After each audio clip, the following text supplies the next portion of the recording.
Hey guys, and welcome to Washington, D.C. Now, before I get into the actual Webeo, which, spoiler alert, is a metro extension, let me go through the colors. Now, this is not going to be a new line. I know this line may be hot pink, and I do have somewhat of an affinity, believe it or not, with hot pink, in that in Webeos like this, it'll stand out a lot. Believe it or not, this will become part of the silver line. Now the silver line opened around 2 months ago. I think it was July 2014, so not 2 months, 2 years ago actually. And it connects Wheelie Reston East towards Largo Town Center. It'll be extended to past Dulles Airport eventually, but right now it ends in Reston. So what happens is when you add a new line that has to use existing tracks through the most congested part of the metro, you will have to decrease capacity on other lines, particularly the orange line and especially the blue line. I believe the blue line went from 14 trains per hour to 7 trains per hour during rush hour. And I think the orange went from 13 to 11, something like that. The red line runs at 26 trains per hour. The green line and yellow line both run at 13 trains per hour. So what this line is aiming to do is two things. One, serve new areas of central Washington, D.C. that were never served before by metro, for example, Georgetown, and to decongest the main core of the system where the orange and blue lines are together and allow them to run at full capacities because the trains are overcrowded in this area. So in essence, I'm going to make the silver line run 14 trains per hour throughout the entire system from Reston towards the new terminus at Navy Yard, and I'm going to make it run on this new alignment as well. So 14 trains per hour, 13 to 14 on each of these new alignments. So these are the stations, and if you notice something about the stations, two things. One, title is in orange. I like to call this the rainbow Webeo because I needed to use different colors to stand out from the already white-topped buildings of Washington, D.C., not just the White House. Like, if you have not seen already by now, pretty much every building in central Washington, D.C. is white in color on the top, not to mention on the sides as well. It's very much like London. If you have been to London, it's the same type of idea. Another thing is, I have a pin on Rosslyn. Rosslyn is an existing station, but I actually have some interesting plans at Rosslyn to make this entire plan work, and I'm going to show it to you right now. So this is a layout of Rosslyn that I'm proposing. Now, this is the new layout of all the 3 lines, but it has 4 tracks actually. The reason I have 4 tracks is simple. I want to maximize the capacity of all the lines in the system, and if you bottleneck it on 2 tracks for even a small section, it's not going to work as much at all. It would be almost useless because the service and the frequency wouldn't be as high, both on the existing line and the new segment that you'll see later in this Webeo. So to break it down, the dotted line indicates a lower level or outbound trains, and the solid line indicates the upper level or inbound trains. This is exactly how it is right now with the existing 2 tracks. However, where do the other 2 tracks come from? That's a good question. I'm going to show it to you right now. So the first new track would be the upper level western track on the western side of the platform. So what happens is that the silver line, which is with the orange line on one track, will bifurcate onto a new track, and that will go towards the western side of Rosslyn Station on the new track and then go up to Georgetown. The orange line would continue and go on the existing segment, meeting up with the blue line on the eastern side, which exists right now, and that would continue to Foggy Bottom and Central DC. Coming back from DC, the orange and blue lines would stay together until right before the station. The blue line would go onto the new eastern lower level track, and it would stop at the station and go on to Franconia, and the orange line would go to the existing western side of the station and continue on to Reston, Vienna. This is where it meets the silver line trains from Georgetown, and they go on together. So that's a general overview of the Rosslyn station.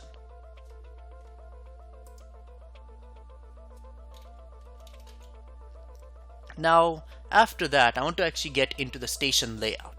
So Rosslyn Station, like most underground stations of the Washington DC Metro, I believe all except one, which is Anacostia on the Green Line, they have a big arch. And the Rosslyn Station is actually a bigger arch because it has two distinct levels.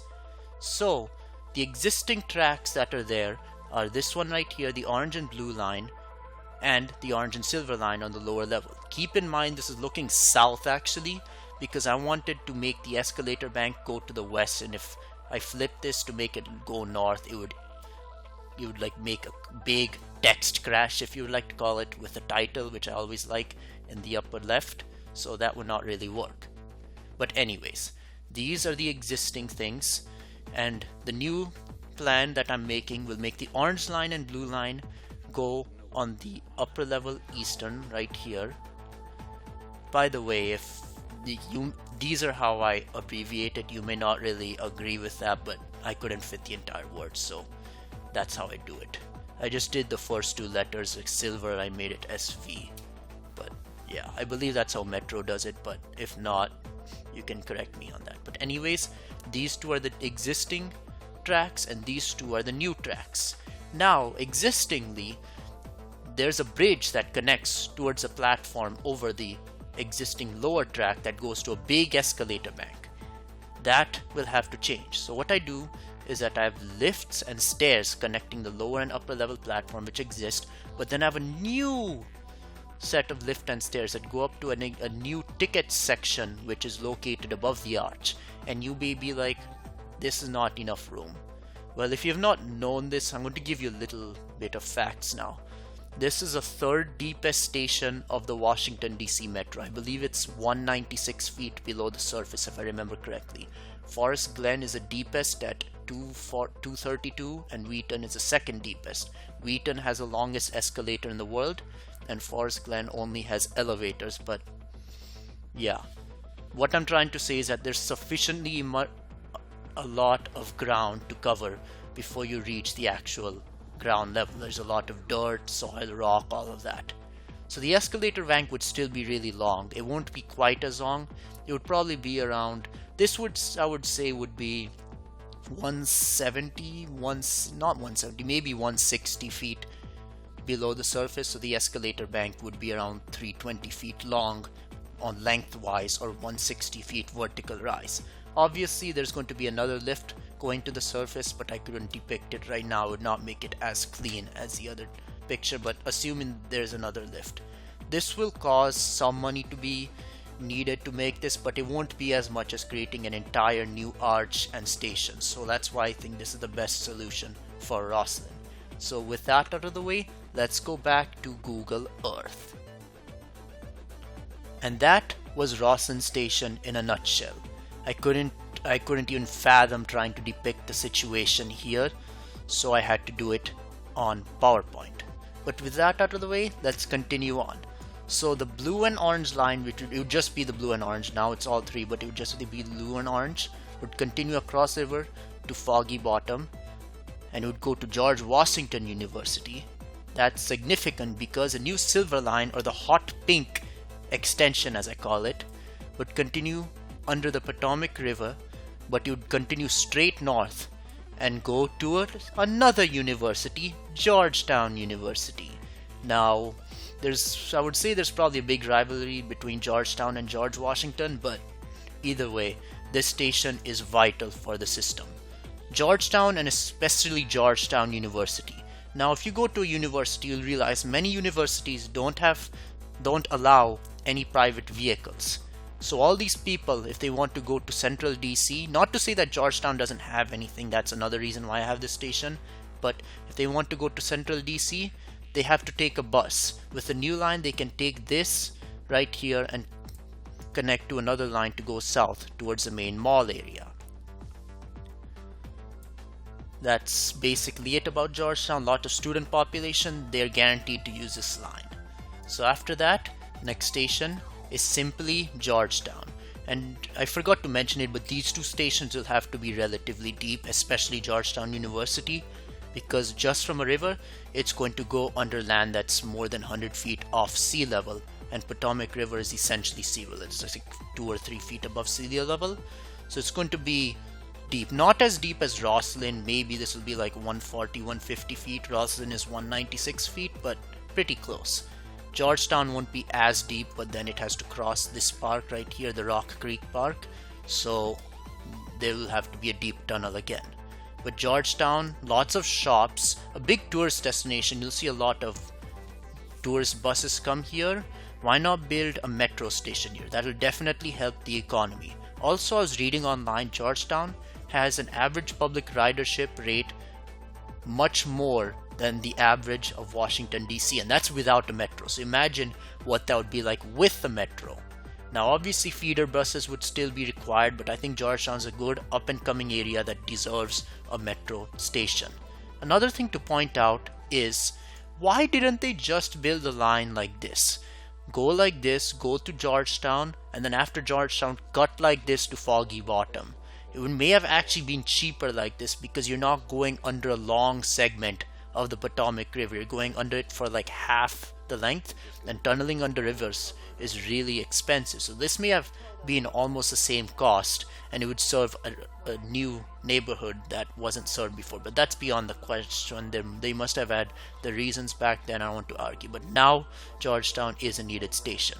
So this line has to stay pretty deep because it has to go under the Rock Creek Park. Now if you have been towards the red line, which goes from Woodley Park to DuPont Circle, that's actually a later station on this line. It has to also cross under the Rock Creek Park and the Rock Creek itself, and the line goes really deep. I believe this station right here is, I think, 120, 130 feet below the surface. I know the escalator is like 260 feet, so this is relatively deep. Nowhere near as deep as Rosslyn, but it gets in that direction. Here, especially Georgetown and West End, will probably have to be deep as well. So just a heads up, this will probably be a tunnel boring machine line. So the next station is West End. West End is just an office district that is not really served by any existing line. There were other proposals for a new northerly segment. They had it go under here actually, K Street, rather than further north. I didn't want to make it go under K Street because it would be too close to the existing line, the trunk line right here, and I thought neighborhoods like this up here would be better served off. It would be more of a kind of perimeter metro type feeling. I wouldn't really call this perimeter metro because it's still in the heart of the city and it goes through some pretty dense areas as well. So after West End is DuPont Circle. It'll be a cross station with the existing red line. DuPont Circle is also relatively deep, I think 90 or 100 feet, but it's not as deep as the previous stations. So that's nice. DuPont is one of the most used stations in the entire system, and I think it's a good transfer point for people who commute from Montgomery County, Maryland, who work in the eastern part of the Washington DC or northern part of Washington DC central area. They don't have to go with their own ways. They can just transfer to the new silver or hot pink line, as I call it, and continue along on their ways. The next station's another circle, Logan Circle. Very similar to DuPont Circle. It's a little more residential. DuPont was a little more businesses, but Logan Circle is a little more residential, and it also is not served by any type of station. The nearest stations are, I think, U Street on the Green Line and also Shaw Street on the Green Line as well. I don't think the yellow line goes up here, by the way. I think there's Rush Plus, but not the regular one. Anyways, Logan Circle is vital. These people need a metro line to go to places. Otherwise, the streets on Washington DC will only get more clogged. So after Logan Circle, the line will go more southeast towards Mount Vernon. Mount Vernon is a terminus of the regular service yellow line, and it's a big station on the Green Line. I believe it's the busiest station that is served by the Green Line, besides maybe L'Enfant Plaza, but this is essentially a single double track station. I believe that a station is required here for this new line. The convention center is right here, and Mount Vernon has a lot of history behind it. Also, a lot of businesses and homes are nearby. So a station in Mount Vernon is vital on the new Silver Line. So after that, Mount Vernon, it would continue go south for a little under 6th Street, and then curve under Massachusetts Avenue. And the next station, you guessed it, is Massachusetts Avenue. It's the intersection of H Street and Massachusetts Avenue, to be specific. Now this serves quite a bit of areas. Believe it or not, it's not that far from Judiciary Square, so if you work there and don't have easy access to the Red Line, you can easily go to Massachusetts Avenue and work there. Also, there are a lot of new businesses coming up. I know Massachusetts Avenue corridor is home to a lot more glass and steel rather than concrete and stone, because these are all new buildings being built on existing parking lots. So many of the parking lots are being moved underground or in parking garages, and they're being replaced by these new towers. Not towers, they can only go up to like 5 or 6 floors because of Washington DC building ordinances, but you get the point. After Massachusetts Avenue, the line will continue under the station's namesake towards Union Station. Now Union is the busiest station on the entire system, believe it or not. Guess you bet you didn't know that. Union is the busiest station on the system. Most people would say L'Enfant Plaza or Metro Center, but it's actually Union for one simple reason. This. All the trains from Maryland, and I believe Virginia Rail Express also comes here, they will have to let passengers off Union. So the Red Line is packed between Union and Metro Center. I want to relieve pressure on that line as well by building this new Silver Line extension, and this is the way I'm going to do it. This will relieve pressure from the existing Red Line and more directly serve the eastern and northern part of the central Washington DC area. So after Union, the line will continue, go south under 1st Street. By the way, if you have not realized by now, I'll give you two things about the Capitol. Capitol's the next station, by the way. 1. All the street numbers are based off the distance from the Capitol. So for example, A Street will be the first street to the north of Capitol Street, and it will go up A to, I don't even know what comes after Z. I do know it goes up to Z in certain cases, but that's pretty far up. It's around 6 or 7 metro stations up. And south, again, it goes south. A, B, C, D, E, F, G, H, I, J, K, L, M, N, O, P. On the east, it would go 1st, 2nd, 3rd, 4th Street. From here, actually, Capitol Street. And here, it would go west on the streets. So Capitol's actually on the intersection of 1st and Capitol Street. It can't be under here because I'll be under the Capitol building, and it's not really that practical. Also, another reason it may not be practical is actually very interesting. Believe it or not, the Capitol building has its own metro system, its own subway system that takes people across the building for work. It's really small and it's nothing compared to a full-scale metro system, but I think that's a nice thing to mention. It's a bit of trivia.